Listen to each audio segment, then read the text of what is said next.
Hi, welcome back to Night After Night. My special guest tonight was nominated for an Emmy for his role in I Know My Name is Steven, and you can see him on his hit TV show on Fox, Parker Lewis Can't Lose. Please welcome to Night After Night, Corky Nemec. Corky, how you doing? Good. How about yourself? I'm all right. You know, you look like a Corky. You know, well, that's good. I mean, with the baseball cap and everything. How'd you get that name? It was actually when I was a baby. I was real loud and yelling all the time. And my grandma used to say, "Oh, he's a real corker," and somehow it got around to Corky. Do you like the name? Yeah. Yeah, I do. What do your friends call you? Cork? No, they just call me Corky. Corky.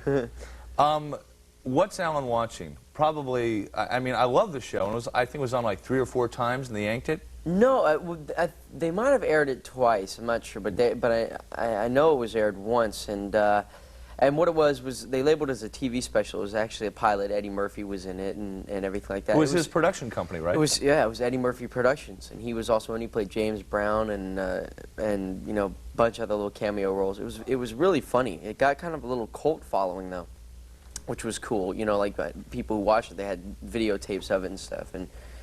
So what happened though? I mean, I'm not sure. I'm not sure what happened. It was original. It was funny. I mean, there was a lot of room. There were always naked women in your shower. I remember. They were talking to me, nonetheless. Yeah. No, I think what it was I think it was a little too ahead of its time right then. I mean, if it had been a year later, it would have sold easily. Is that frustrating to you as an actor? Yeah, it gets frustrating because, I mean, because if you have a part that you really want to do, and it was just a lot of fun, and everybody is real excited about it being picked up because they're all sure that it's going to get at least 6 shows, and then they just axe it, without giving it a chance. It gets pretty upsetting, but it's okay. I mean, you just got to go on. Have you ever been on a pilot that hasn't made the air? Have you ever done anything that hasn't seen the light of day? Well, I did one. No, actually, all the pilots that I've done, I did a movie that hasn't ever come out. It was a futuristic film called Solar Crisis, which they changed the name to Starfire, and it still hasn't come out. I'm not sure what's going to happen. Well, Starfire sounds better than Solar Crisis, I guess. Yeah. What was the problem with the sun? What it was is there was a real hot spot on the sun that was shooting out these gigantic solar flares, and scientists had predicted that one was going to hit the Earth, so they had to send this mission to the sun. And special effects are great. The cast was great. I'm just not sure. Tim Matheson was in it, Charlton Heston, Jack Palance, Peter Boyle. Wow. Yeah, great cast. When you landed on the sun, I'm sorry, I don't mean to harp on this, but did you have to wear like very cool clothing, or was it asbestos? Or I'm just thinking if you're going to the sun, it's going to get hot. Yes. Bathing suit. Bathing suit. Jams. Yeah. No, actually, my part on it, I never made it to the sun. Tim Matheson, he's like the leader of the mission going there, and they don't actually land on it. What they do is they get as close as they can, and they shoot this huge antimatter bomb right into the sun where the hot spot is, and it's supposed to disperse it and make it cool down. Cool down a little bit so you can get on the sun.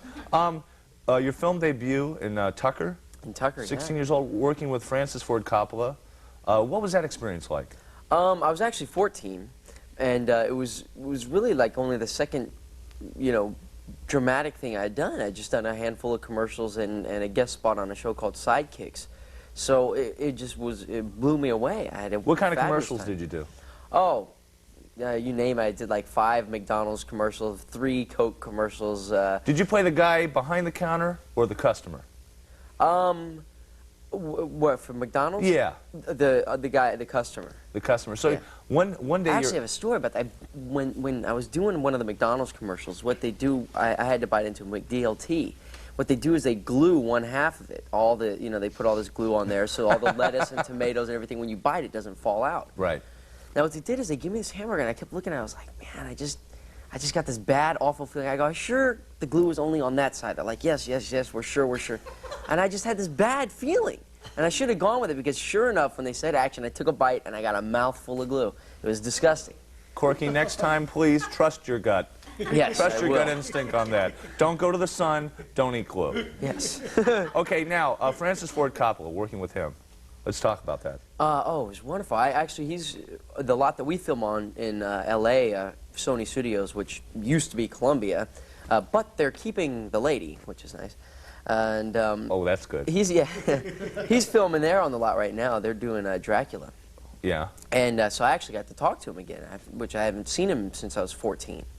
You know. Did he treat when you met him when you were 14 with Tucker? Did he was he nice to you? Did he treat you like an adult, or did he say did he take special care because of your age? You know, that's actually the nice thing about it is he didn't treat me like I was a little kid or anything. You know, he gave me the respect and everything that as if I was an adult, and it was wonderful. It was so easy to work that way because he didn't he wasn't sitting there explaining things to me like I was a child. He just was letting me do my character, do my thing, act. And it was just wonderful. Do you find that directors, as you've gotten older, are giving you more leeway because you've gotten older, or does that depend on the director? It really depends on the director, because some directors really, they have a clear picture of what they want, and that's like all they want, So you might want to alter it in some ways, like as an actor, you don't really feel the character would actually do, a certain thing. Maybe he wouldn't explode with anger. Maybe he'd keep it inside. And the director wants you to explode with anger, but you want to, play like inner rage and stuff like that. So it's, you sometimes you really have to fight for what you want. But was Francis Ford Coppola? I don't mean to harp on him, but was it a relaxed atmosphere? Was it tense? Oh, it was very relaxed. That's what made it so wonderful also, was just that they took their time doing everything. They didn't rush anything. They didn't necessarily finish everything that was on the schedule for that day just because it was on the schedule. Well, they just kind of took it easy and got some real good quality stuff. He just seems to take his time. Have you seen Hearts of Darkness? The documentary on Apocalypse Now? No, I hear it's wonderful. Well, he just seems like a guy who would take his time. Now, going from that to something like Parker Lewis Can't Lose, grinding out a sitcom every week. I don't mean to say grinding, but you got to get them out every week. Oh, yeah. What's that schedule like? How do you keep your head together? We film 5 days a week, and I'd say on average 13 to 14 hours a day, which is long. And then When do you have time to sass back your mom? I mean, how old are you now? 19, 20? 20. Okay. I mean, it must be tough to have a social life. That's where the hard part comes in, because working the long hours during the week, it's okay because there's really not too much going on anyway. Most of my friends got jobs where they're doing this and that, so it's not that bad. But being young, you want to go out and do things and stuff. So and your name is Corky. And my name is Corky, so I'm gonna have fun. Right. With a name like that, you can't be bored. You are? No, really. Yeah.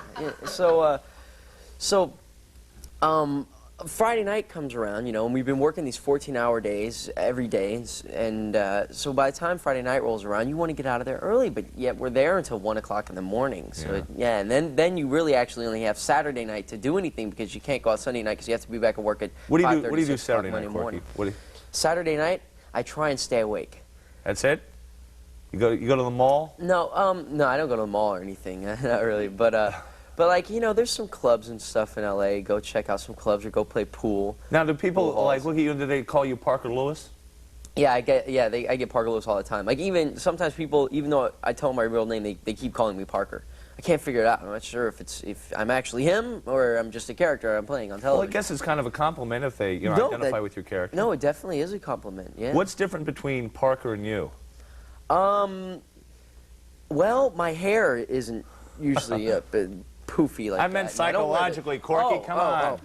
Well, actually, the character himself is like, see, I'm more like mellow and kind of kick back and stuff like that, and I don't really get involved in everybody's like problems and what's going. I'm more of someone who just travels around the outside, where he's always in the center. He's like a meddlesome little kid, isn't he? Yeah, but he's in a good way though. He tries to help people out, and he's really nice and caring and everything, which makes him a likable character, which I think is led to the success of the show, is just how likable all the characters were. He's not like a snotty jerk who's the most popular guy in school. Yeah. Okay. Well, we're going to take a look at a clip from Parker Lewis Can't Lose, and we'll show you what we're talking about. Mikey, Jerry, if this were happening to anyone else, I'd be enjoying it. Yeah, someone's been smoking in that room. Yeah, no kidding. You see that? A bunch of rich kids with a lot of electronic equipment. And now, is that your rumpus room? What that is Parker Central, and it's located in the upper recesses of the boys' gym.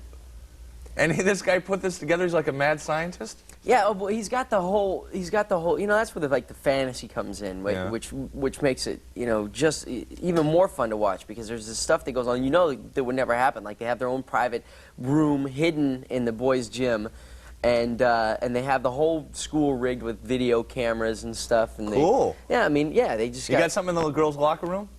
Oh, well, you know, I can't really Oh, talk come about on, Corky. Hey. You're not talking to Teen Magazine here. This is Night After Night. that. Well, let's put it this way. We filmed the girls' swimming team. Swimming. Okay. Or Jerry did. sounds But we didn't show it on television. Speaking of Jerry, I heard Jerry Mathers, the Beaver, made a guest appearance on your show. Yeah, he did. Did he ever pull you aside and say, hey, lay off the ding-dongs or anything? No. No? Any advice from the Beaver? Not really. He just said, try not to get a name like that. He said it's horrible to live with. Well, a little advice for Corky from the Beaver. Yes. Corky Nemec, thanks for coming by. Parker Thank you Lewis, very much. Can't Lose. My pleasure. Fox, Sunday night, 7:30. And next time you're in town, come on back, say hello. Right on. Okay, we'll be back after this.